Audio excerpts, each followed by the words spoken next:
Oh, hello, you dirty birdies. This is episode 60 of the Middle Aged Outlaws podcast. The podcast, Adam, where every month is Halloween, or every episode. Yeah. Mm. Is that a new catchphrase? Hello, you dirty birdies. Well, that and the podcast where every episode is Halloween. Only when we're doing episodes that have Halloween Havoc in them. Fair, yeah. Okay. But for a while, the only podcast where every month is Halloween. Welcome. Episode 60, Adam. How's it going? Yeah, I feel about 60. Well, yeah, can relate to Yeah, that. it's going all right. I shouldn't complain. Lots on the go just now, but okay. Yeah, you? Fantastic, thanks. Yes, I've been trying out a new voice recently. Do you want to hear it? Yeah, absolutely. You've definitely never heard it up until now, correct? Okay, okay. Sting. Sting. How are you today? What do you think? I think it's fantastic, especially like what I wonder about, is it going to wear off, if I hear it again Let's and ask my again. wife. Anyhow, episode 60, we're talking Halloween Havoc 1990, which was a delight. That was good fun. Surprising delight. Yep. Fun is a perfect way to describe it. Yep. But before that, we've got a small matter of a certain 1990 Stephen King film to discuss. I thought you were good, Paul. But you're not good. You're just another lying old dirty birdie. And I don't think I better be around you for a while. Yes, indeed. Misery, the Rob Reiner directed. This goes beyond cult classic. This is just a classic movie. Oh, yeah. Is it not? Brilliant. Yeah. I hadn't seen this for such a long time. This is like one of those films that I'll have watched when I was too young originally to be watching films like this. And Yeah. it's one of those perks of having a brother that's like 6 or 7 years older, that you watch a lot of things they watch that you definitely shouldn't be watching. But yeah. Yeah. What did you think? Oh, do you know there was at points where I was thinking this is a perfect film. Like there's parts of this where this is like a perfect film. Not in the way of this is Godfather Part 2, just in sort of like it's all contained within its own story. There's just these two characters really, apart from the two little B characters, which I really like, the sheriff and his wife slash deputy. Yeah. It's just this little contained film within this really small area. I absolutely loved it. Thought it was amazing.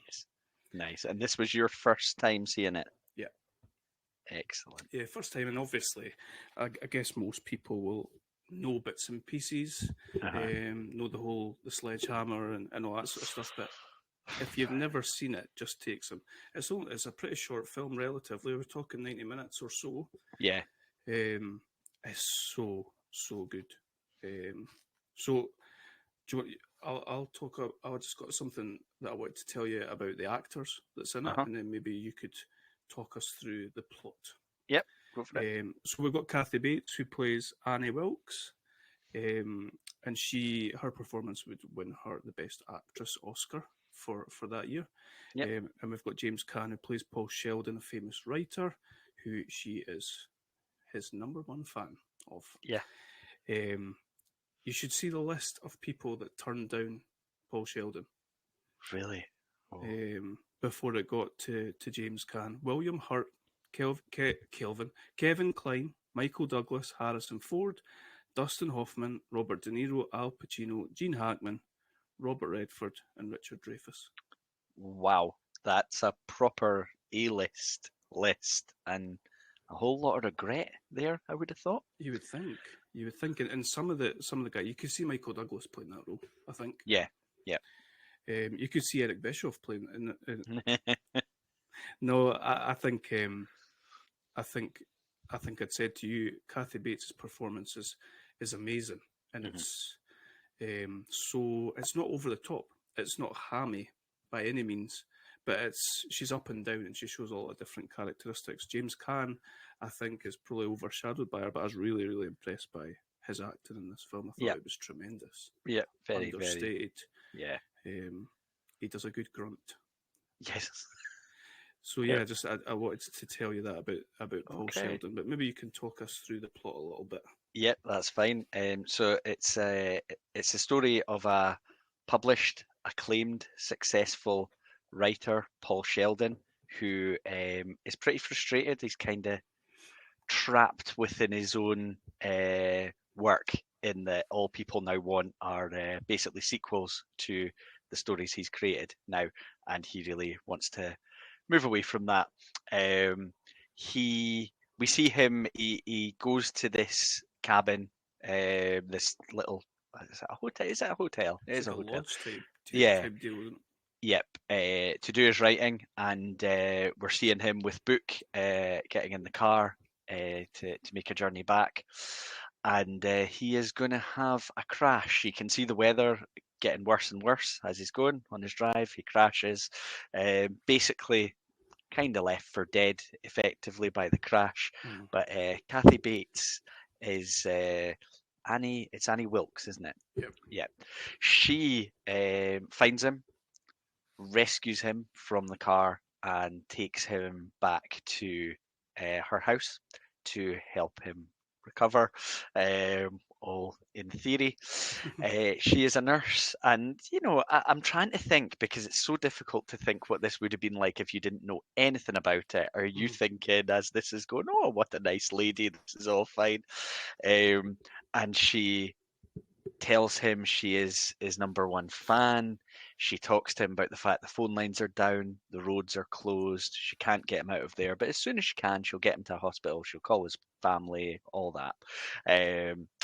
Now, there's a few instances where her sort of nice woman number one fan mask starts to slip a little bit. Absolutely. She gets incredibly angry at little things. So she's borrowed a copy, or taken a copy of his new book to read it.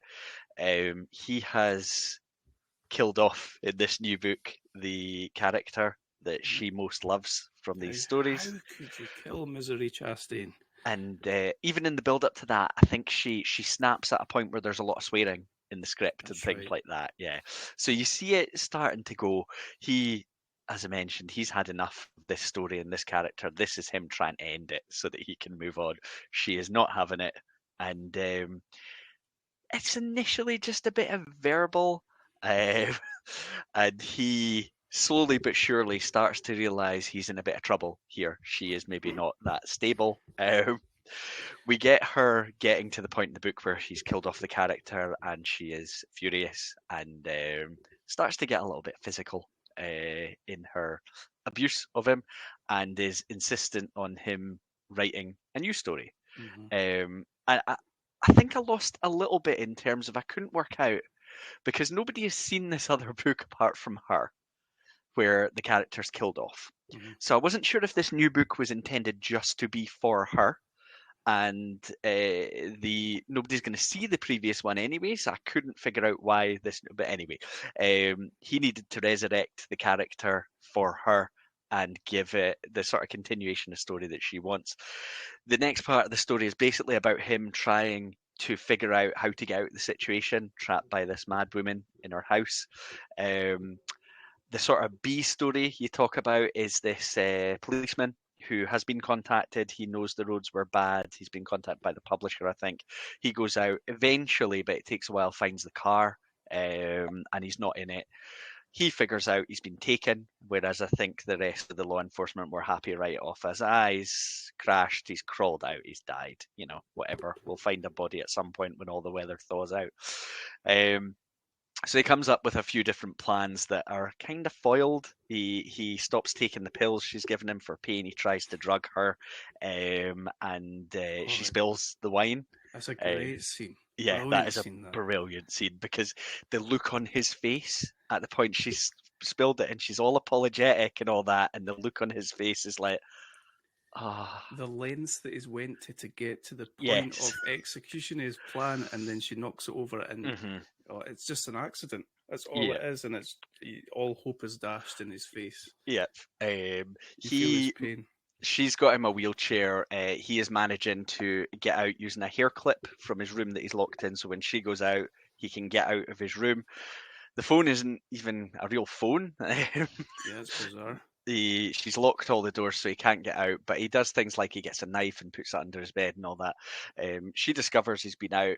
That is where we lead to the sledgehammer scene, which I think you're right. Even if people haven't seen the film, people kind of know this. Basically, what did they call it? Hobbling someone. Hobbling, yes. Yeah, a plank of wood put between the legs, and she has a sledgehammer, and she is gonna smash the foot and ankle on each side.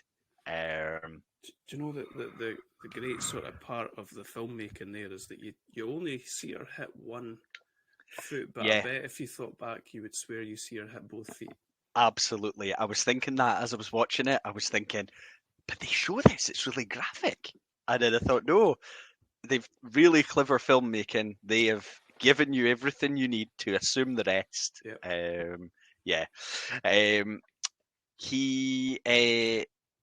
There's a point where he burns the book. Yes, his eyes. Yeah. I mean, you would have had enough by then. Yes. He also starts finding out things about her through various articles that he finds scattered around the house. She talked about this husband that she lost, and it's now seeming. So sorry, just to cut in there. So I was thinking about by this point, before he'd seen the scrapbook, I felt quite. You kind of feel sorry for somebody that's taken a sledgehammer to somebody's legs and kept them prisoner and that, but there was a part of me sort of sympathised with her, and then you see this scrapbook and it's like she's been a baby killer and all this sort of stuff, and it's like, well, okay, cool, like you've made your bed. Hopefully you get it. And I like the sort of, we come to a conclusion. Basically, there's a whole lot going on apart from that, but we come to a conclusion where he has a routine when he finishes a book, and she knows about this routine. She's a #1 fan, where he has a glass of wine and is it a cigarette or a cigar? I can't remember. Cigarette. Yeah. Roll up. So while he's been out on one of his jaunts around the house when she's been out, has got himself some lighter fluid. And he knows she is going to give him a match. So this is where when she goes out of the room, I think he asks for her to have a glass with him, and so she goes to get another glass. He pours lighter fluid on the new book, and he has the match, the cigarette. He lights the book. She tries to put it out. And he smacks her over the head with the typewriter when she is on the floor. Right. Yeah. Waffles her, as they say. She kind of no-sold it. She's up. She's trying to strangle him. There's all sorts of things like eye gouges. This is maybe basically a wrestling match. And eventually he manages to trip her up as she's trying to walk, and she lands head first onto the typewriter. The absolute beauty of her being undone by the typewriter. Yep. Beautiful. Yep. And we get, they do a 18 months later, and he's with his publisher, who is kind of asking him to write a book about his experience, about everything that happened, and that's where we sort of see that from his point of view, he's never been able to move past this. He sees the waitress in the restaurant as her. He sees her as Annie, and that waitress just happens to come along and tell him that she is his #1 fan. Brilliant film, absolutely brilliant. Some of this stuff could come across or sound quite cheesy, but it's really not. It's executed amazingly. Really is. I like the little bits and pieces you get of the sheriff and his wife. I would happily watch a series where the sheriff and the wife were trying to investigate crimes. Yeah, the poor sheriff. I forgot what happened to him, actually. He's blown to smithereens. She blows a hole through him. Yeah, he actually comes to the house. Poor lad. Absolutely fantastic film. Yep. Pales in comparison, of course, to Puppet Master, but you know What doesn't? So yeah. they can't all be masterpieces. For 1991, we will be moving on, of course, and it's looking like Wes Craven's The People Under the Stairs. Okay. For next time. Another one I've not seen. Don't know have you seen? Yeah, but I don't really remember it. Okay. So it's a long time ago. Excellent. Oh, and one more question. Talking of Stephen King adaptations, your favourite? Right. Your favourite Stephen King adaptation. Okay. So I'm in two minds about this. I've got two in my mind immediately. One is Stand By Me, which was based on a short story Stephen King wrote. And the other is The Shining. However, the film The Shining is so different from the book that I think I'd probably go towards Stand By Me. Nice choice. I think I would maybe pick. I really like It. Part 1, the kids part. Mhm. I'm not hugely sold on the adults part. Yeah. I really liked Doctor Sleep. I thought it was fantastic. Oh yeah. I would possibly pick that, but then there's things like Pet Sematary which are just fun. Oh, Christine. Pet Sematary was great. Yeah, there's so many. I loved, but was totally freaked out by Carrie when I first saw that. I've never seen Carrie. Oh, brutal, absolutely brutal. And then I don't know why I loved this film, but I think it's because I saw it when I was young and someone grabbed me in it. It's a film called Christine. Yeah, I like Christine as well. Yeah, I really enjoyed that. That's another good fun film. Aye. Empire magazine in June there just did a top 5 Stephen King adaptations. So I'll tell you what did they do? They did top 15. Sorry. Okay. Our Boy Misery was number 6. The Mist was number 5. Stand By Me number 4. Carrie number 3. Shawshank number 2, and The Shining number 1. Okay. Which is an odd thing to pick, I think. Yeah, I mean, reason you're saying there. Like Stephen King hated it. Hates it. Aye, exactly. Yeah, I guess if you look at them as two totally separate things, the book and the film, they're both excellent. But yeah, they're not really the same. Yeah. Okay, doke. That was Misery. Fantastic. Let's jump into some wrestling chat. Awesome. Sting, how has your week been? Figure out who I am yet? No. Well, I didn't really think you would. I could tell you, but why? I want you to be scared. I want you to wonder. I want you to look behind you. Check in the closet. Check behind the bed. Amazing. This is a little like Yoda at the end there. The great thing is watching you react to that. You sold it as if, is that what he said? Like, I've never heard this before. I love that it says, Sting, how has your week been? Like it's a love letter or something. I hope you're keeping well. How can we talk Halloween Havoc 1990 without talking the Black Scorpion?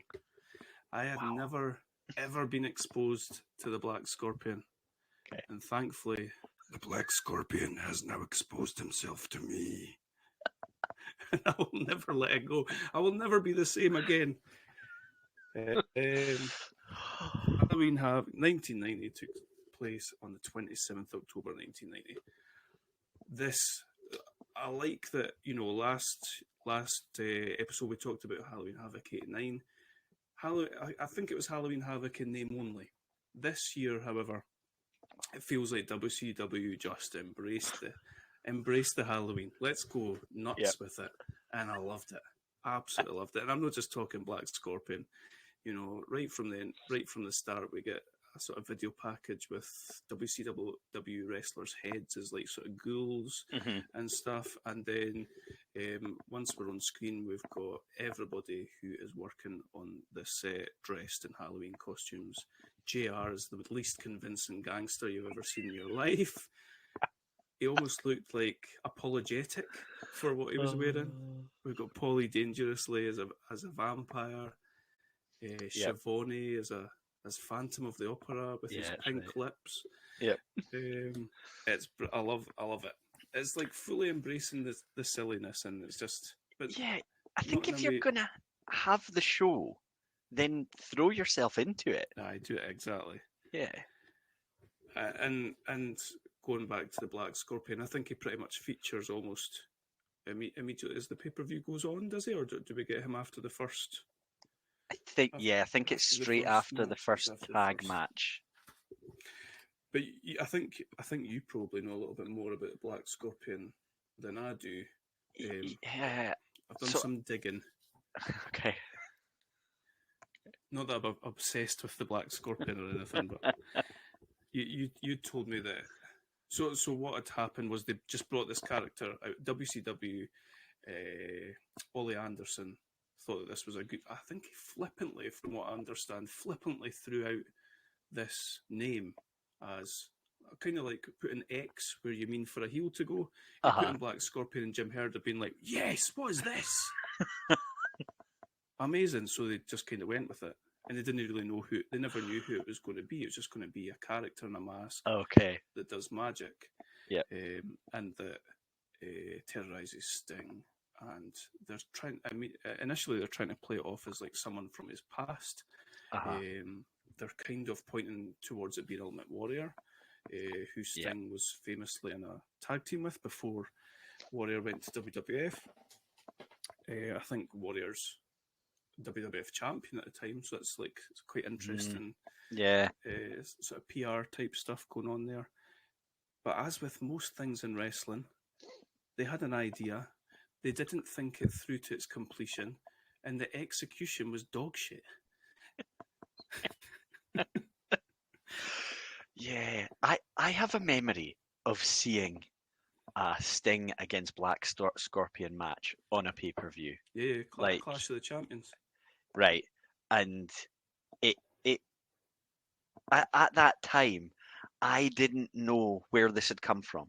I didn't know, because I hadn't seen this show, and this is only a couple of years ago, and I was like, all right, is this just and we've talked before about how they're not so good in these days, in this era, at doing the package that explains everything when you go in to watch a match. So I'm like, all right, they've just wheeled out this guy that Sting's going to have a one-off match with, and that's it. And then we'll move on, because you just didn't get the backstory.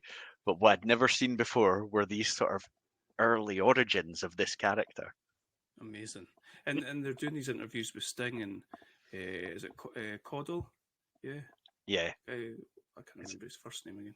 Bob Caudle, and he's like, well, how do you prepare for a man like this? You can prepare for a Ric Flair and Arn Anderson, but you don't know who this man is. And Sting's really early on as far as trying to be the face of the company, and just a little bit awkward and sort of just saying stuff. And one of the first things that Sting ever says was, I think he says something like, it could be Ric Flair under there, sort of thing. That's literally one of the first things he said about him, and obviously it turned out to be Ric Flair. Yeah. But the person that wrestled him at Clash of Champions wasn't Flair. It was I can't remember who the person was. It was somebody that I hadn't heard of before. Right. Yeah, because I think they end up long term doing a story where Sting's never allowing Flair a title shot, and then Flair as Black Scorpion wrestles him. Yeah, execution maybe not that bad then. I just think Flair being, it's this thing, a masked wrestler, you tease and tease and tease, but the payoffs, it was me, Austin. And I think what they've done by the sounds of it is they've fallen into that at some point down the line. I don't think they've had that in mind here and now, Maybe they were planning a pitch to try and get Warrior or something like that, but who knows? The thing, I think it's an amazing, maybe a stretch. I think it's a cool angle, especially for them to have done in the early 1990s, to come up with this thing of this guy who's terrorizing Sting. They've got the whole magic stuff, which is quite theatrical, and for a live crowd, probably ooh, that's amazing sort of thing. I think they probably could have rolled it out and had anybody under there and just kept him as Black Scorpion.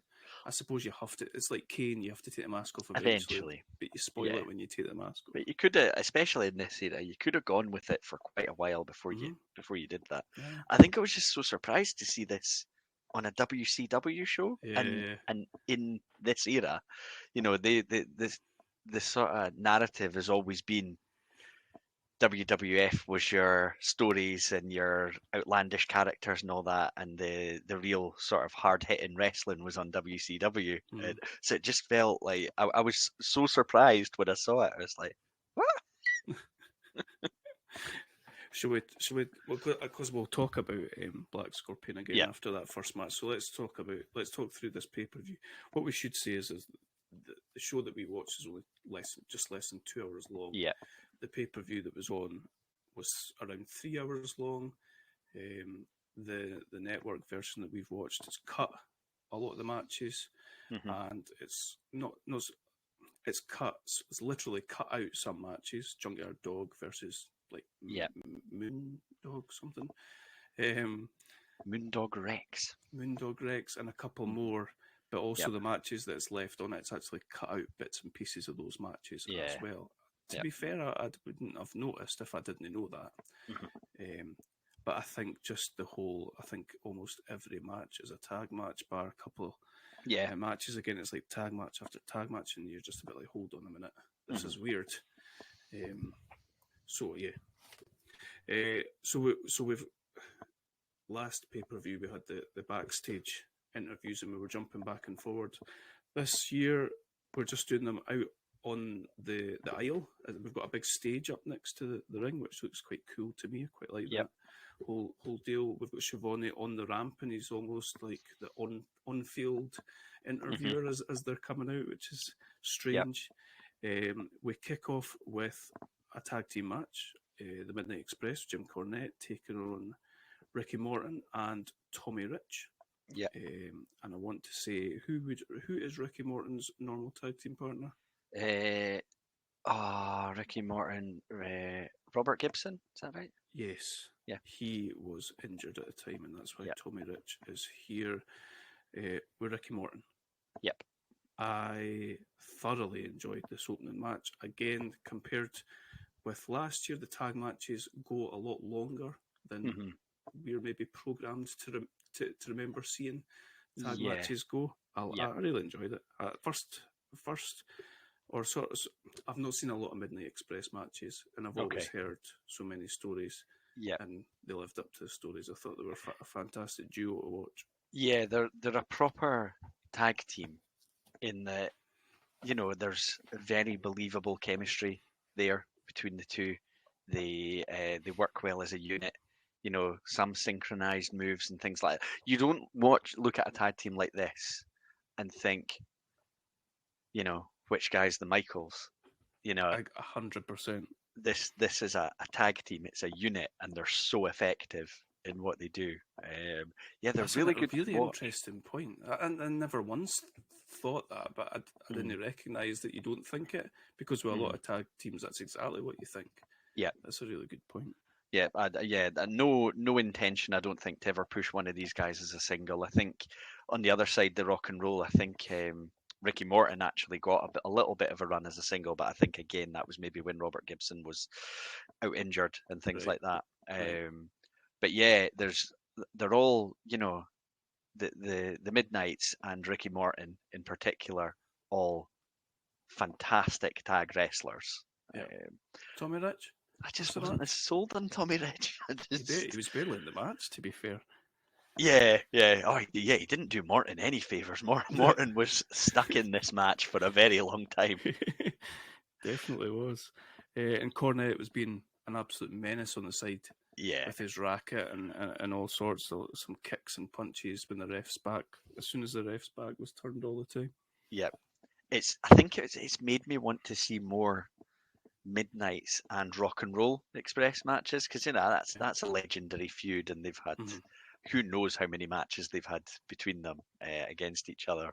And it felt like, you know, 3 out of 4 elements are right here, or if you add Cornette, 4 out of 5 they're right here.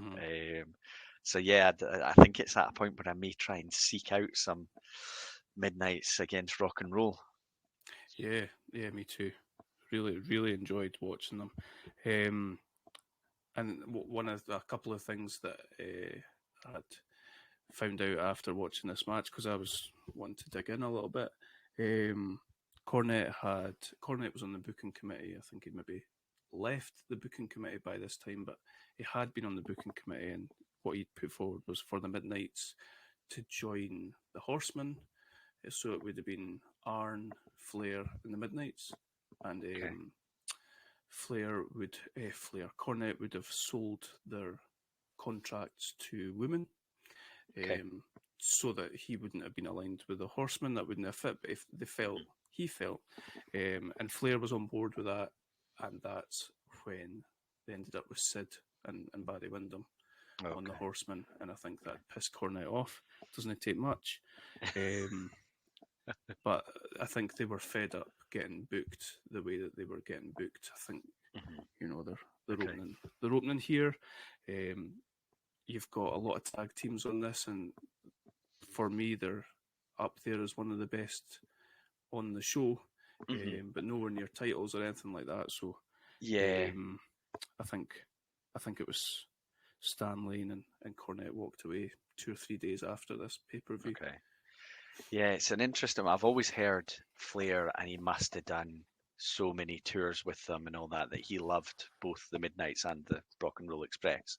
And so I could see that from his point of view, being happy to have them in and work with that.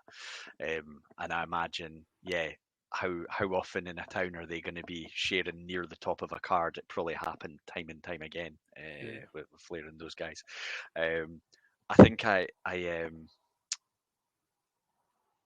was surprised when it hit who actually the Horsemen were. It becomes quite clear early on in this because, there's been quite a few different guises, and I didn't really have a memory of Sid being a Horseman. No. And I'm not sure how well it fits. Sid it's as a bizarre package. Yeah. It really is. To see him, I think we'll go on. There's an interview with Flair, Arn, and Sid, and Sid's just... I don't know. The picture doesn't look right, does it? It's strange. I just associate him with either being on his own or being like the heavy alongside someone else. And I know they always had like an enforcer type in the Horsemen, but it didn't seem like that. It seemed like the role he was playing was like groomed to be the next top guy. But I don't know that he needed that, to be honest. The Horsemen are like your best technical wrestlers. But not necessarily these larger than life psychopaths. No. Yeah. Sid was portraying like Not a sure Benoit's like a perfect fit for the Horseman. You can see why they put him in it. Absolutely. But I'm not sure this is as bad as like Mongo McMichael, but No. But then Tommy Rich tried another pin with a Thez press. Yeah, he did. Yeah, that's the coldest tag I've ever seen. It was so clearly like, if that is the Rock and Roll Express, that tag is red hot when it happens. But And later on in the match, we get the Southern Boys coming down dressed as Cornette. They're trying to get involved. They look a bit more like Timmy Mallet than they did Cornette. Do you remember Timmy Mallet? I do. But I don't know who the Southern Boys were. No, I don't either. They were actually on the card as well, and Cornette would come back down and return the favour and get involved in their match. So, a bit of chaos towards the end, but Cornette's racket ends up in the ring. Tommy Rich uses it to win the match. That's disgusting. Poor Ricky Morton. He takes that beating and he gets all the glory.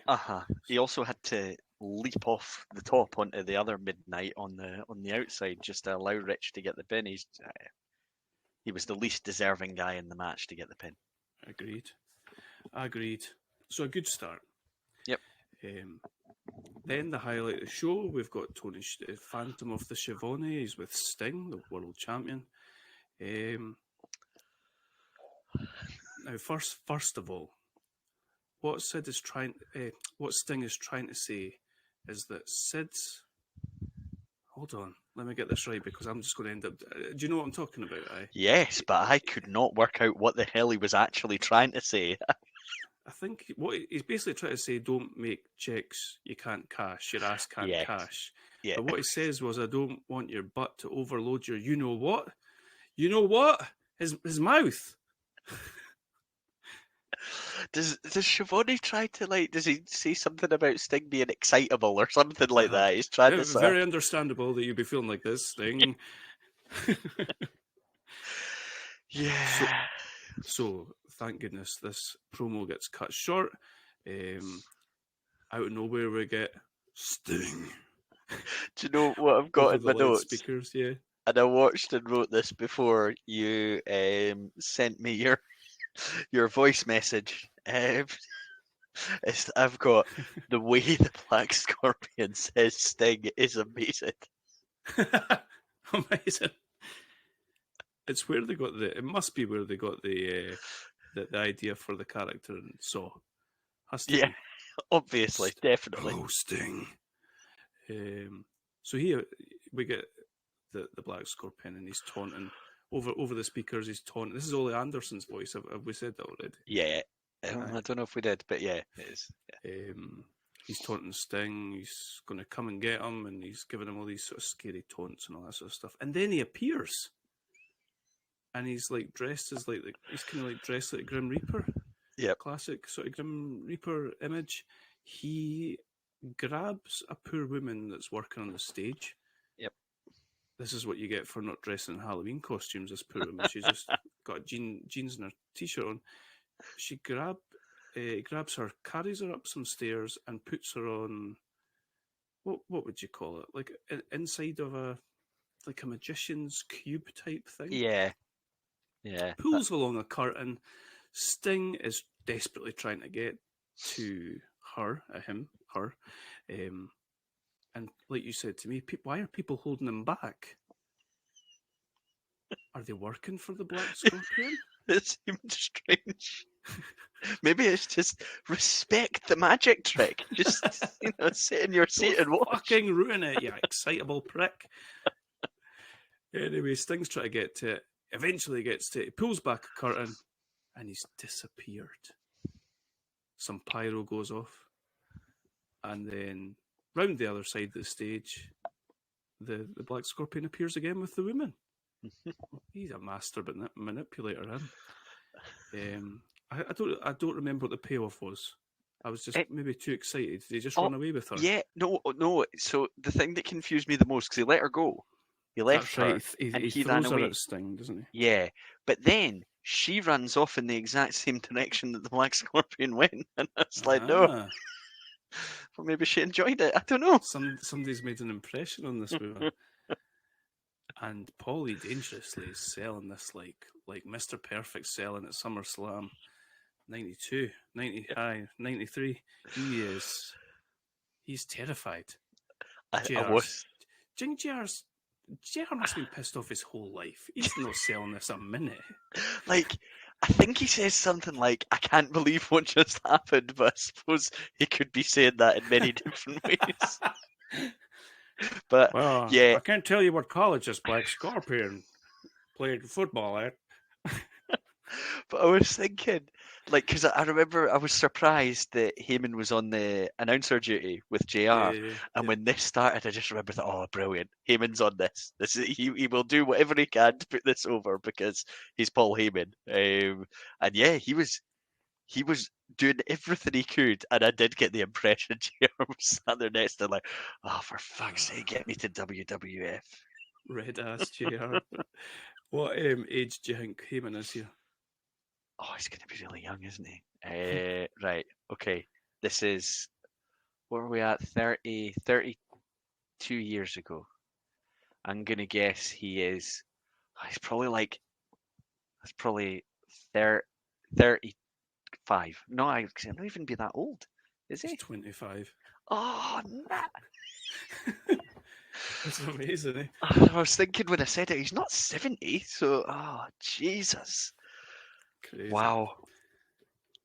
Okay, after all that excitement, let's not let our butts overload our mouths and get on to the next. Imagine a Sting and Sid promo off in the ring. Oh, Don't you talk about my butt. Next match is a tag team match. We have got the Renegade Warriors, yeah. which are two brothers, I believe, called the Youngbloods. Chris and Native Mark American Youngblood. gentlemen. Yeah. Never heard of them before. I think this is their pay-per-view debut. Yeah, because I'd heard of Youngblood as another wrestler. Was there an older Youngblood? I wondered if this was real and there was a relation, but I have no idea. I didn't look.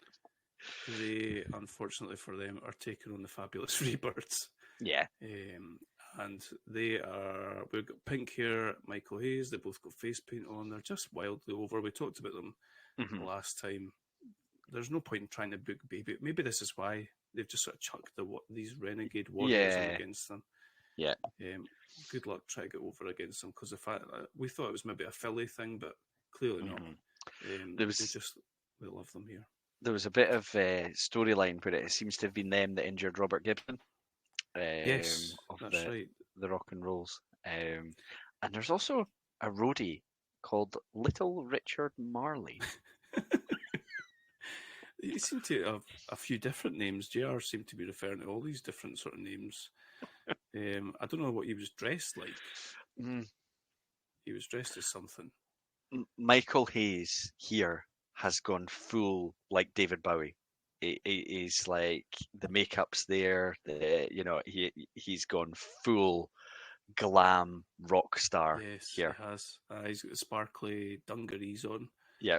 And I would say to you, this is Seth Rollins' character. Basically, yeah. It's just Michael Hayes. Because if you could take Michael Hayes and if you transported this version into 2023, that's what you would get. Yeah. Seth Rollins goes about wearing what appear to be women's clothing and with silly hair and over the top reactions. Yeah, it's a very good point. And is Michael Hayes is still there, isn't he? So he's probably helping out with all this with Seth Rollins. Not been my favourite character that I've seen, the Rollins one. I prefer the Michael Hayes one. Wow. Yeah, a better promo. Yeah, certainly. Yeah. Definitely not better in ring. Definitely not. But, no. But Michael Hayes is, I can see exactly why he's as over as he is here. It's just, he's got charisma. Yeah. And in the territories, you could see that being a lot bigger, even bigger. Yeah. There's not much to this match, really. It's quite long. Yeah, there were. I've not got a huge number of notes, but what I did notice is, and I remembered this from later eras, the Paul Heyman really starting to get under JR's skin. Yes. He's just winding him up. Yep. It's amazing that that's happening here. Yep. And it goes on to, what was that, WrestleMania 17? Yeah. They're together. Yep. It's brilliant. JR's just got like a career of people annoying him. And then getting annoyed by it. At one point, Heyman says something like, "I said it, and therefore that makes it right," or something like that. And JR's just flabbergasted. Yeah, they're like a really good pairing. It's an underrated pairing because it just works. And the fact that he annoys him, and I suspect, although he apparently does like him, I suspect there's maybe something genuine in there that Heyman's, enthusiasm and loving the heels probably does get on JR's nerves. But yeah, it works.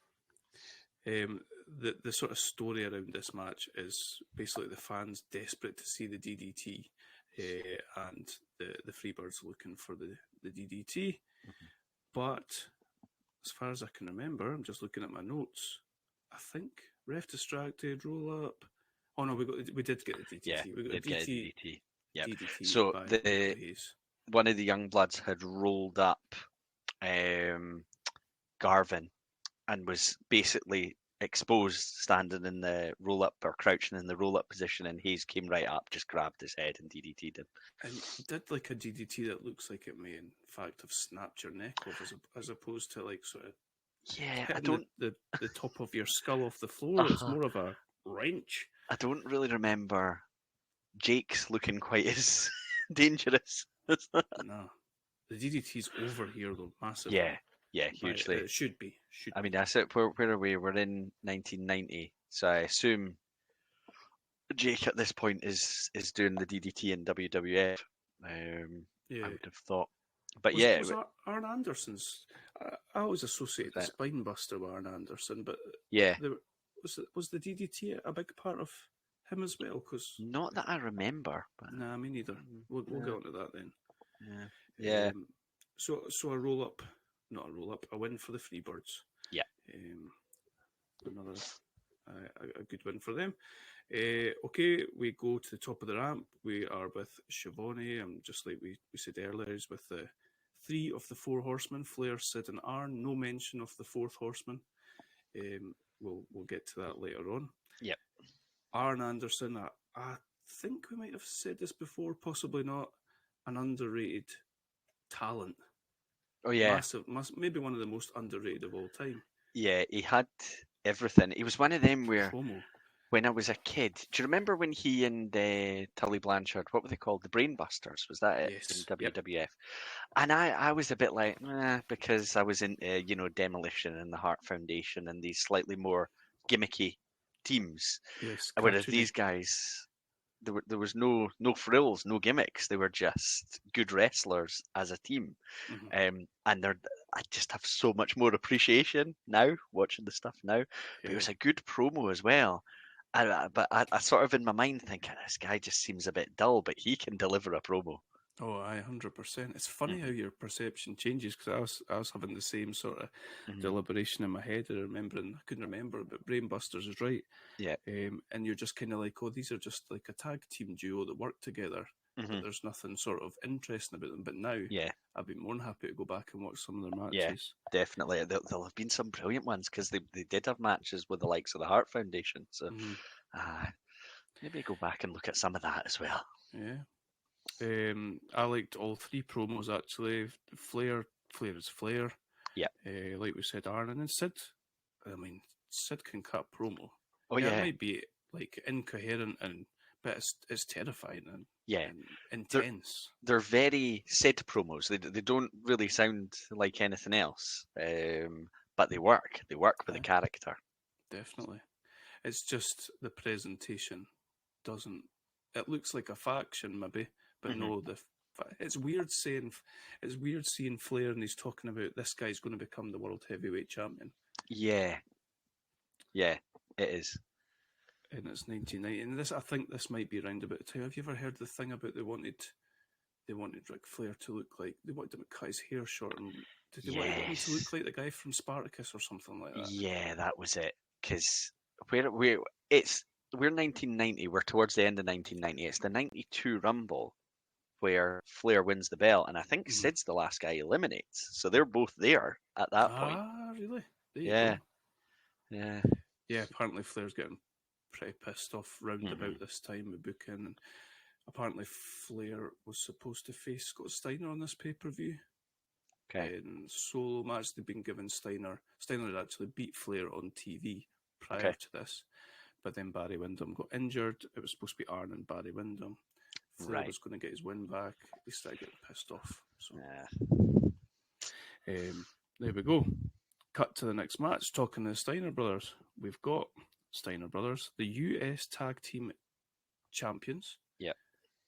Have you ever heard of there being a US Tag Team Championship? No, I think I remember when, I think WCW was kind of formed with more than one company feeding into it. I remember there were things referred to as the NWA tag titles, and then I think the WCW tag titles, but I didn't remember there being a US tag titles. It's odd. It's almost like a mid-card tag team title. And you don't think the Steiner brothers are that? No, absolutely not. Yep. And they're taking on a rather couple of slim-looking nasty boys. Yeah, I was surprised when I saw them, and I was trying to think in my head, when did they go to and have their big WWF run? And I couldn't quite figure it out in terms of where we are now. So I looked it up, and I think they're in WWF by like early in the next year. Right. But I remember them being not so slim down in WWF. Aye. And in my head, you've got Legion of Doom, Money Incorporated, Natural Disasters, Nasty Boys, all Yep. round about the same time. Yeah, well, were most of them not on the like SummerSlam '92 card? Possibly. So it's I maybe don't a remember little bit Nasty down the Boys. line from here. Who did Legion of Doom take on when Hawk was out, out of the game? Was that Nasty Boys? Was that Money Inc?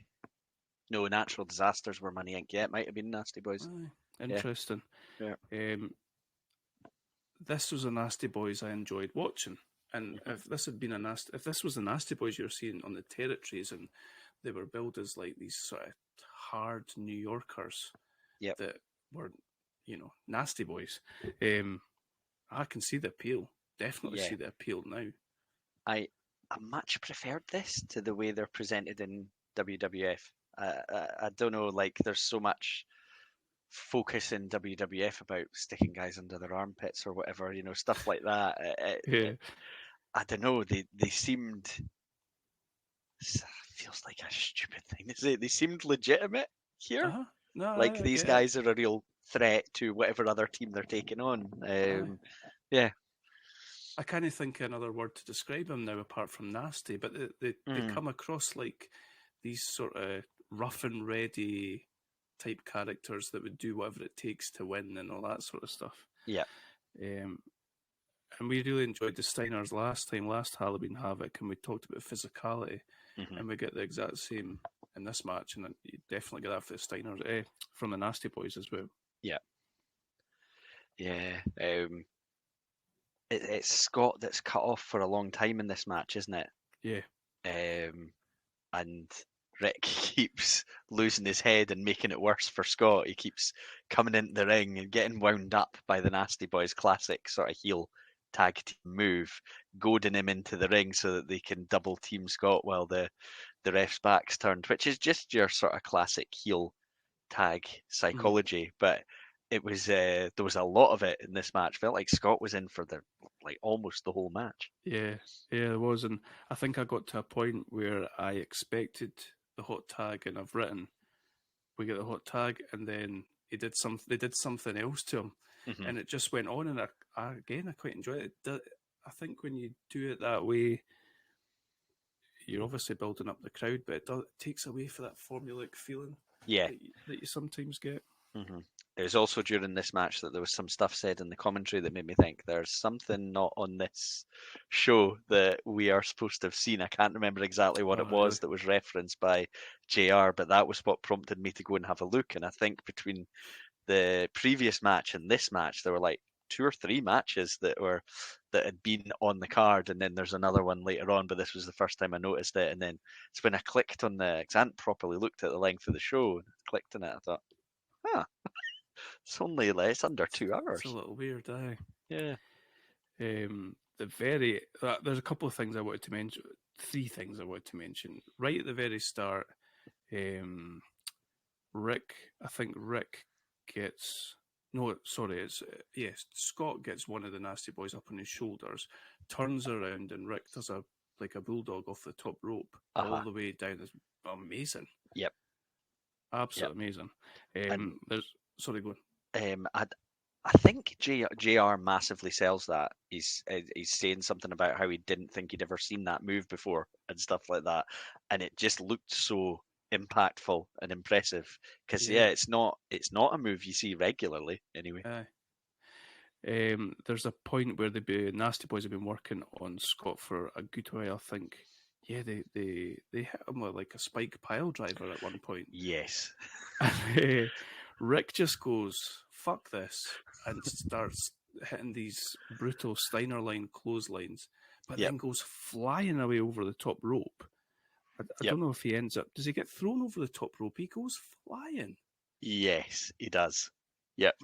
Yeah, he gets thrown over. At that point, I thought he's going to... Like, this is going to break it up. It's maybe going to break down into a bit tornado tag type stuff. But it doesn't. He has to make his way back to the corner whilst Scott's getting absolutely battered. Yeah. Yeah, It's I find it interesting. I'm trying to remember who it was I heard talking about. It might have been Jake, Jake the Snake, talking about the fact that you can allow a match to break down to a certain degree, but as soon as the referee is seen to have no authority, he thinks that you've lost it. It's gone because there has to be seen to be a consequence. Otherwise, why is anyone playing by the rules? Yeah. And we see so many tag matches where it does just break down, but I was quite pleased to see that for whatever reason, yeah, Scott had to go back to the corner. You know, the referee's in charge. You have to go back. Yeah, 100%. The very third thing is the ending of this match. Is it Brian Knobbs that takes the Frankensteiner Yes. at the end? He dives like up into the air head first. Yep. Rather than let Scott Steiner do the move on him, he dives into it. And the way he lands looks horrible. Yep. Fair play to him for taking that, because that almost makes the move like 100% real. Yeah. Because there's no way he can control his body the way that he's just diving head first up into the air. I was concerned for him, but I think he was up and involved in the melee after the match. It was. It was impressive. So Steiners get the win. It was a good match, good fun match.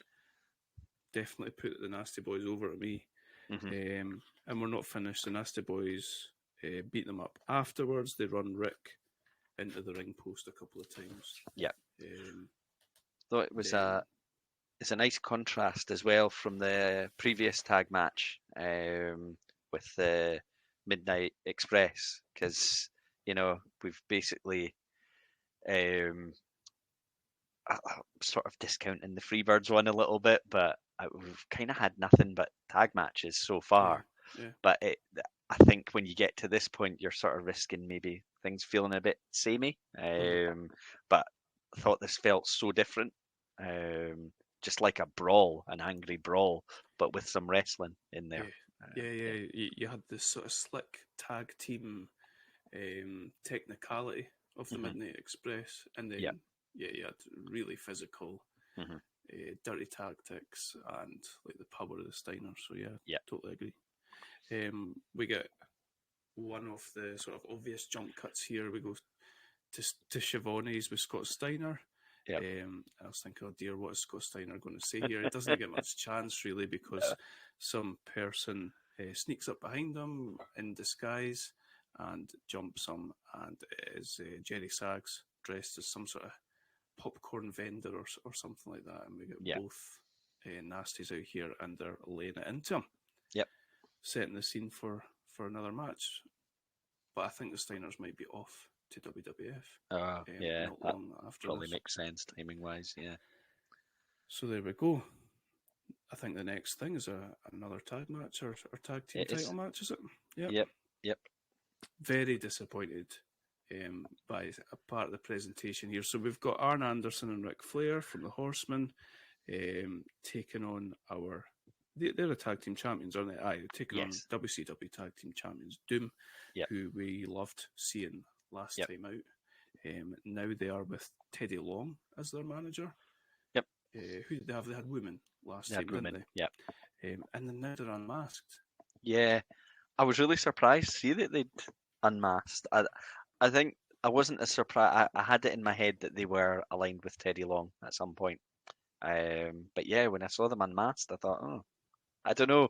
Like, I think we really enjoyed the presentation last time. And I don't know, it felt like it took something away from it for me. Yeah, it did a wee bit. It's just like two big guys now. Two big ex-football players gives JR an opportunity to sit there and masturbate about their college scholarships and whatnot. What did you think of this tag team title match? What did you think of Anderson and Flair? I thought they were really good. I thought Arn Anderson was superb in this match. He's obviously very seasoned as a tag wrestler. I thought from you have a good dynamic with him and Flair, but for me, like when I was watching it, Arn Anderson stood out in this match. Yeah, me too. Really interesting you say that, because that's what I was talking about earlier, was such an I think he's a really underrated wrestler. Mhm. When you go back and he's amazing. Yep. He's so Yep. good. From the selling to the execution of a really simple move. We've talked about Yep. Bret Hart before with the execution of something as simple as a suplex and the difference it can make. Yeah, I really enjoyed that as well.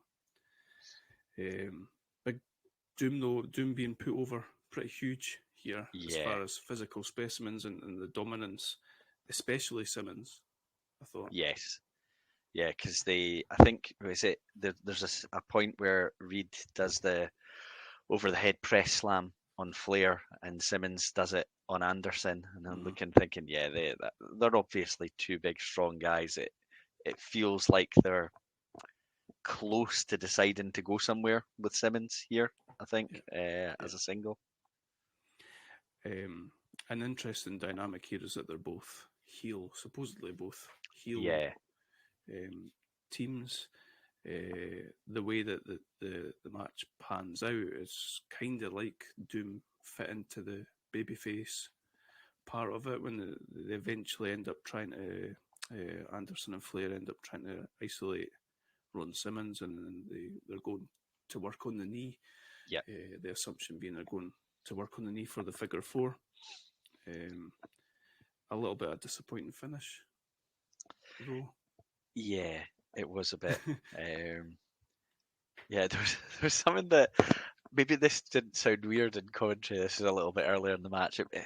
It probably didn't sound weird at the time, but it sounded so strange now because Arn Anderson does a spinebuster on Ron Simmons, and Ron Simmons kicks out.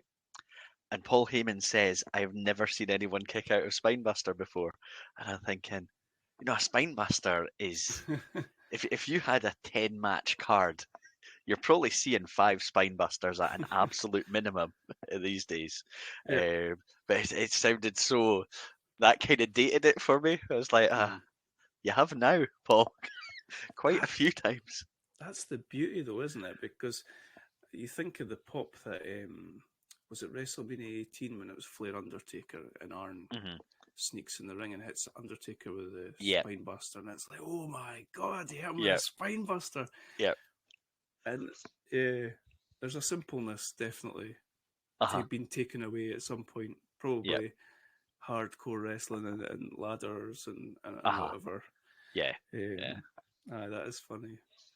And we do see Anderson trying, I think, once or twice to get his is it a pile driver he's going for on Simmons, and then the DDT, which again I hadn't associated with him really.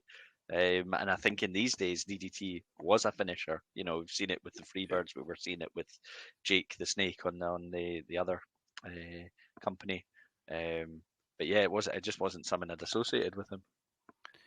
So they end up brawling out the ring, and you can kind of see where this is going. I actually thought it was going to go to a time limit draw because we kept getting the whatever it is, 15 minutes gone, 20 minutes gone, quite like that. You didn't used to get out of WWF, did you? Yeah, no, yeah. And AEW do that quite well, but I often think AEW do it only in situations where you think they're either trying to tease going to a time limit draw or they're going to go to a time limit draw. Yeah, it's difficult. I suppose you either have to do it. Yeah, you have to do it all the time or not at all, really. But they end up brawling down into an area of the crowd, and the referee is kind of saying, "I've had enough of this," and counts them both out. Yeah. Which is a shame because it was a really good match, actually. I think there's really good aspects of it. It did leave you sort of thinking, well, I could watch that again if they have another match. Then all good. But a little bit disappointing. I was like you. I'd sold it in my head as it's going to be a time limit draw. But yeah. Right. Okay. It's funny to have had so many tag team matches and tag team wrestling not feel boring. Yeah. It's a credit to all the matches, I think. Absolutely. Yeah, because we haven't had a singles match yet, have we? No. No. I mean, there has been, but not on what we've been shown on the pay-per-view. Yeah. Fear not, Adam. Oh yes. Careful what you wish for. So we go backstage for the first time on the pay-per-view, and we get the weirdest promo we've ever seen. Stan Hansen, who I have never seen before. Don't know about you. I hadn't seen him. I've heard him mentioned a lot, like Yeah, me probably too. on podcasts and things like that. And I think it's always talked about as I think he had a big career in Japan. Yep. But yeah, I didn't have memories of seeing him in a pay-per-view before. He is talking to a pumpkin. Yeah. Incoherently. He has got what appears to be blood pouring out his mouth. I think it's like chewing tobacco or something. Yeah. He's sort of dressed in what I would say Terry Funk was sort of introduced to us as in round about Yeah. 89. With Yep. the whole like sort of cowboy type gimmick. Yep. But he's just clearly a loose cannon, an absolute crazy horse. Uh-huh. Is what he's being Yep. billed as. And he seems to have had some sort of historical beef with Lex Luger, who is the United States champion. And if I was Lex Luger, I'd been running for the hills. No chance you're getting me in there with him. He's like on Savage's level of you totally think that he is actually batshit crazy. Yeah. It's if he's not, he's playing it brilliantly. He's needing an Oscar up there with Kathy Bates. And I'd says to you, this guy is definitely JBL's favourite wrestler. Yeah. 100%. Yeah. Because every iteration, maybe except from John Bradshaw Layfield, that you had a JBL was this guy. Yes. His whole thing was, I think they even referred to him as the Lariat Stan Hansen. Yes. Yeah. He's given it full on, like, just beating the shit out of you sort of thing that JBL sort of does. So, Partway through the match, they give some background talking about how Hansen has been suspended by WCW. He's been fined, he's been banned, he has been expelled from wrestling in America, all that kind of thing. They're really bigging it up and playing, I assume, to the fact that he's had a lot of his career in Japan, and they're explaining basically why. But he's a big lad. He's an aggressive lad. He's huge. He makes Luger look normal sized. He does, yeah. And obviously, like, what you've got is kind of Luger here trying to do the wrestling side of things, and Hansen is your classic brawler. And you know he's got some moves, Luger, but he's never going to be your. He's no Steamboat. No, exactly. What did you think of the match? It was all right. I felt it was nice for a bit of a change, as far as anything. But yeah, it wasn't pretty to look at. Certainly, there's no shooting star presses or Russian leg sweeps here. It was all. I think I thought this guy's just a bit of a joke character. But I have a feeling they were maybe trying to put him in contention with this. You know, he beats Luger here. Yeah, I mean, the first thing I thought when I saw him coming out and when I saw, Luger coming out is that there's no way they're putting Hansen over here. I just my immediate thought was this is to make Luger look good. That's what I thought too. But no, I was definitely, of all the matches, I think this had the most surprising winner in terms of outcome for me, because I was genuinely quite shocked. Yeah, I wonder where they went. I wonder where he went from here. Even the US title would seem like it wouldn't fit him. Yeah. If you think about it, like an up and coming sort of. Yeah, almost like an Intercontinental or something like that. Yeah. Test somebody, see if they're ready for the big belt. Yeah, and there's a connection. They have Dan Spivey come out to ringside, and he is apparently Hansen is Spivey's mentor or something like that. And he brings a cowbell with him, doesn't he? Yeah. But the cowbell doesn't actually come into play. Really, it's not like Hansen uses it to get the win because he's got that ridiculous lariat that he actually hits Luger with. Yeah, I didn't think it really looked like a clothesline. It just looked like he forearmed him in the neck. JR would have liked that, though. I don't remember exactly what JR was like on commentary, but I just get the feeling he would love a rough and ready sort of character like that. Yeah, definitely. Might need to look at where Stan Hansen went from there. afterwards. I don't expect to see him on the 1991 Halloween Havoc. Nah, I'd be pretty shocked by that. Disappointed to see no Pillman on this card. It was nice to see Luger after having seen the sort of younger version of him. Well, last year we saw Steiners, Doom, Flair and Sting, obviously. No Muta. Wonder if Muta was left WCW by then. Don't know. Yeah, possibly. And no Tom Zink. Well, that's just an absolute disappointment, that. Isn't No Samoan SWAT team. But I suppose we did have quite a lot of tag matches. They were probably head shrinking by this point. Probably. No selling headbutts and whatnot. Yeah. Talking of tag teams, again, we're back with Phantom of the Schiavones with Teddy Long this time. And he says there'll be no more title matches for the Horsemen, which seems incredibly unfair given it was a double count out. Yep. I think he says something about players of some description. Yep. Does he not? Yeah, pretty standard Teddy Long stuff. Which brings us to our main event. We've got our number one contender, Sid Vicious, still wearing his chaps from his what were they called? Skyscrapers. Yep. So, I wonder at what point him and Spivey have split. They've obviously picked Sid from the skyscrapers and shot him to the moon as far as putting him with the Horsemen and whatnot. Yeah. Taking on Sting. It's a classic Sting look here. I love the pink trousers, the pink face paint. Yeah. And I'd said to you, this match, for whatever reason, there's a time where Sting jumps towards Sid and Sid catches him. And I felt like all I could see was the old WCW figures that didn't move. Yeah. Amazing. For whatever reason, I was just like, oh my God, there's the figures. I didn't have many of the WCW ones because I remember thinking they were rubbish compared to your WWF ones that moved and all that. Yeah, I was the same. Like I think I remember being quite excited to find these different types of ones for this different show that I didn't know an awful lot about, but I think I only ever bought like 2, and then I just moved back to trying to collect every single one that WWF ever released. Oh, I think there's maybe I was watching this show on Netflix. Is it called something like The Toys That Made Us or something like that? Yes. I've not watched the WWF toys figures Neither one yet. have I. Need to watch it. Yeah, because I've watched a couple of episodes of that show because it seemed like some of the stuff was geared towards my age group. So yeah, I'll need to go back and watch that.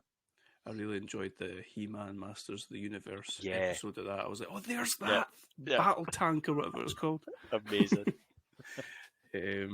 Yeah, there's I think this, this is never going to get any 5 stars or anything like that. I really enjoyed the match. Yeah. When they were wrestling, I really enjoyed it. Me too. Yeah, it was just the sort of the way the finish. I don't know. I got the purpose of the finish when we get to that, but it felt like a letdown because I was really enjoying the match. I would like it to went longer, a lot longer. Yeah. I don't know if anything was cut out of that network presentation or not, but I didn't get that impression. I guess they're probably trying to keep Sting to Sid to quite short matches to sort of minimise the. Because when I was looking at this on paper, I was not sold on this being a match I would really enjoy because I never really, Sting. I think had some great matches, but I think they tended to be with very good workers. That he had very good matches, and Sid is Sid, and he'll if he has a good seller in there with him, he can have a good match. But I thought on paper, I'm not sure about this, but I enjoyed it way more than I expected to. Same. I think I really, really like Sid. But I think, if I was to... What is the WrestleMania? Is there a WrestleMania where he's main event? He main events in the WrestleMania 8 with Hogan when they put Savage Flair mid-card. Mid-card, that's right. Yeah. And I think that puts me off. That's when Papa Shambo comes out at the end and all that, isn't it? He lost the WWF title to Undertaker at one of them at a WrestleMania. Did he? Although, was that the one? Was it? No. I'm trying to think which one. Remember when they had Bam Bam against Lawrence Taylor. Lawrence Taylor? But I think in that one, was it not Razor and Michaels that had a title match before that? I can't remember. But he definitely lost the world title to Undertaker at Mania. Right. Yeah, I think... I don't know. I think any time we've watched him on... The presentation of him being this massive psycho, and he's not awful in the ring, and his powerbomb's devastating. Oh, yeah. Do you remember Do you remember if we really enjoyed the match with him and Michaels at Survivor Series 97? Yeah, I think we did. Did we? Yeah. That was the one where like a dream sort of match for him. Yeah. Because he could throw Michaels about the shop. Absolutely, and I think that was one where Michaels was maybe supposed to be the baby face, and the crowd just weren't having it. They loved Sid there. Yeah, 100%. He's definitely got something about him. You can understand why they would push him. You can definitely see why Vince would be like, "I'll take him. Thank you very much." He doesn't need to be able to talk well to have charisma, and I think that's quite rare. There are a few others I can think of that are like that, but you see him and he's got something. He's a star. He's a main eventer. He just has that in him.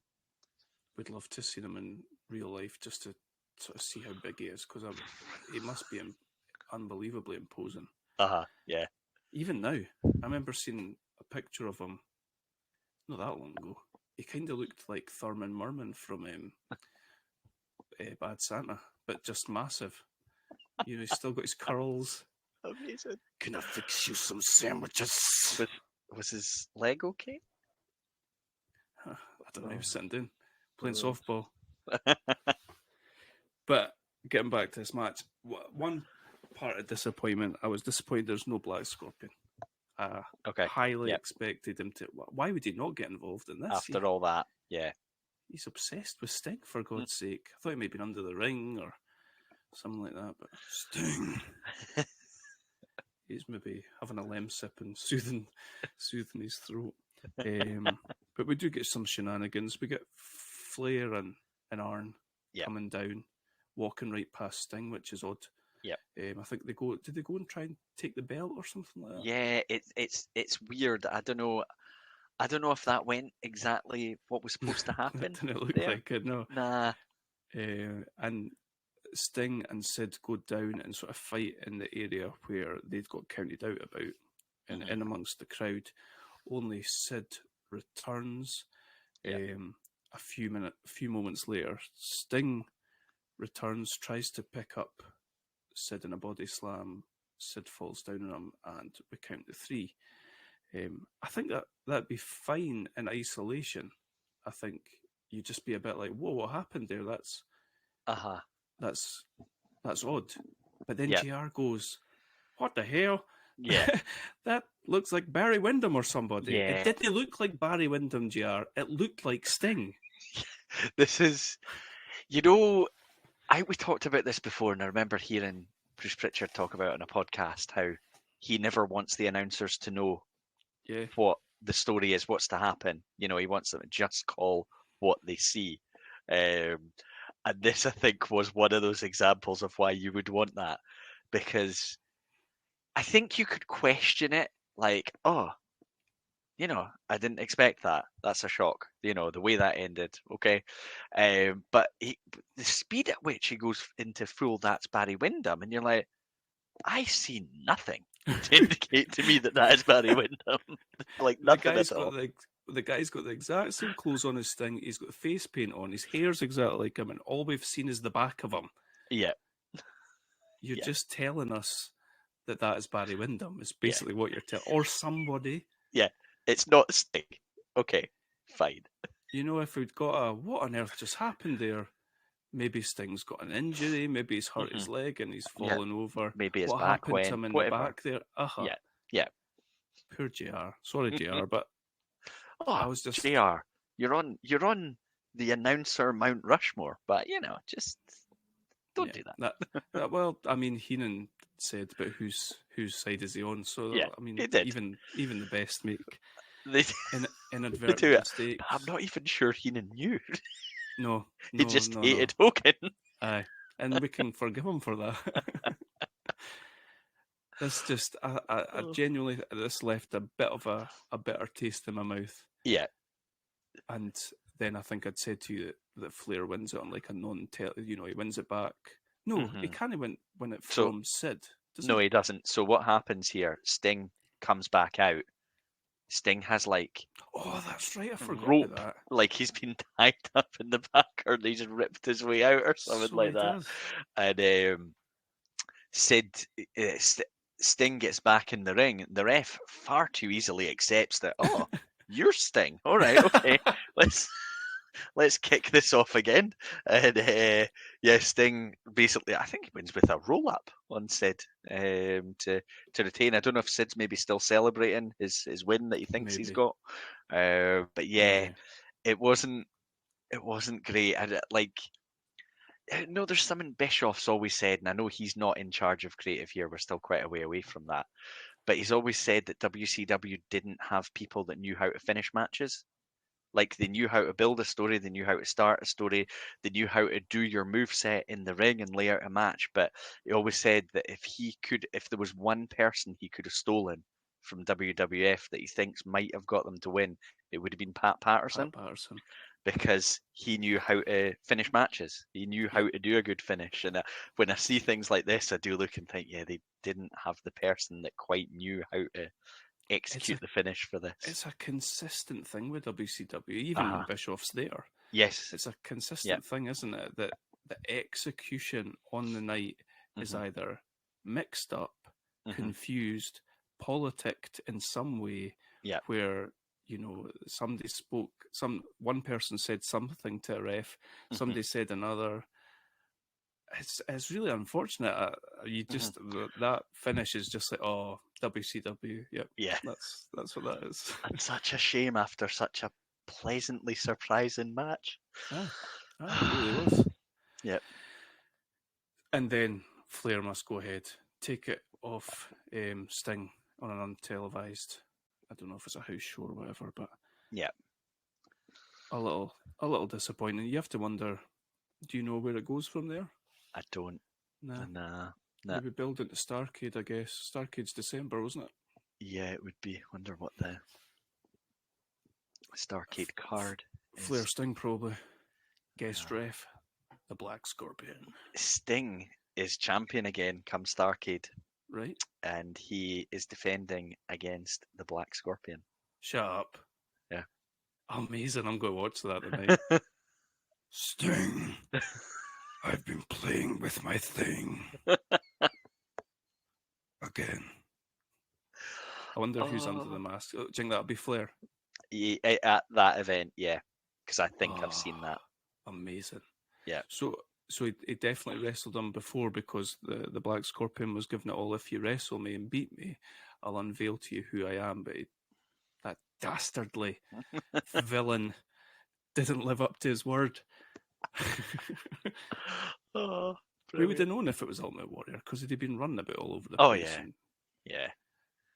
Syringes hanging at his backside. I assumed they wouldn't have let him do a promo.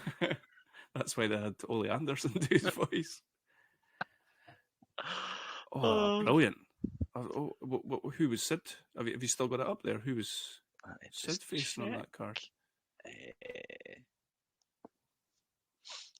Right, just a second. I've moved away from it, but I got it back now. Sid. Where is Sid? I don't see it. Oh, I do. No, Wait a minute. Sid v. Wait Luger? a minute. Oh, do you know what? Sid v. Stan Hansen. Have they not split at this point? Was this the Skyscrapers?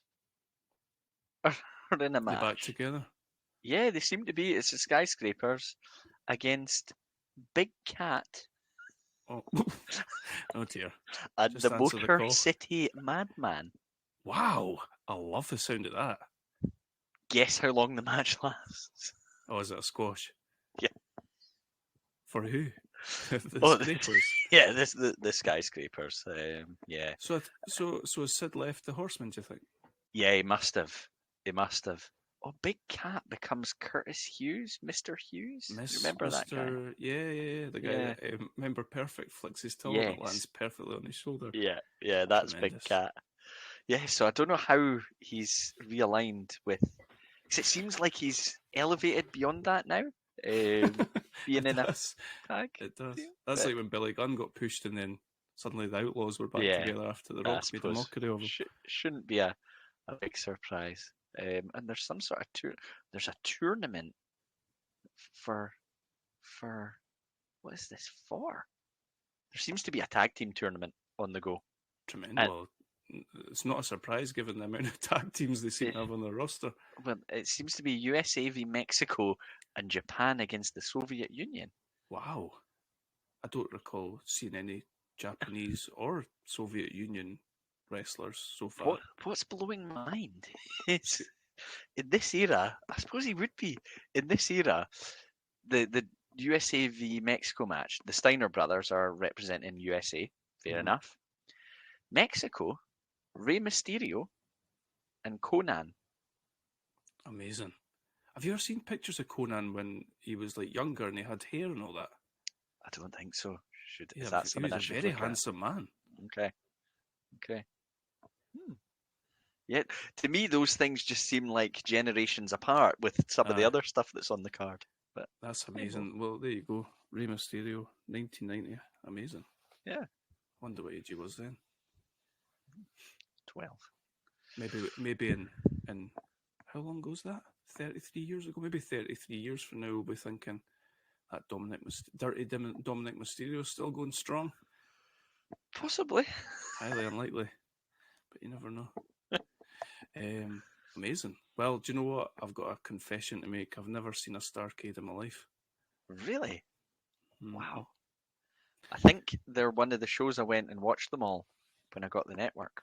That's class. I love that. They're supposed to, obviously they were the biggest show, although Bischoff has sort of said that he tried to change it to Halloween Havoc being the biggest show, but I think historically Starrcade definitely was. It's funny to think that they thought of Halloween Havoc as their big show when it's kind of like a bit of a Joker type. It feels like a bit of a fun, silly sort of thing. And it works so well as a fun, silly thing. Aye. Interesting to see how it changes over time. Once NWO gets involved, I'm sure it'll get a bit more serious. Yeah. Right word. Poorly booked. Yeah. It's not well booked now. It's fun though. I tell you what, I'm enjoying it a hell of a lot more than I was 2005. Yeah, I think that's fair. Yeah. Are you still trying to do the whole like not checking who's on the card? Yeah, I think so. Yeah, me too. Just have it as a pleasant surprise. Yeah, hopefully.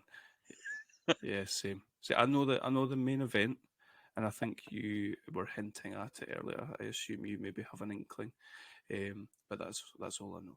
Okay, yeah, I think what I think goes on to happen must happen pretty soon. I'll put it that way. Yeah.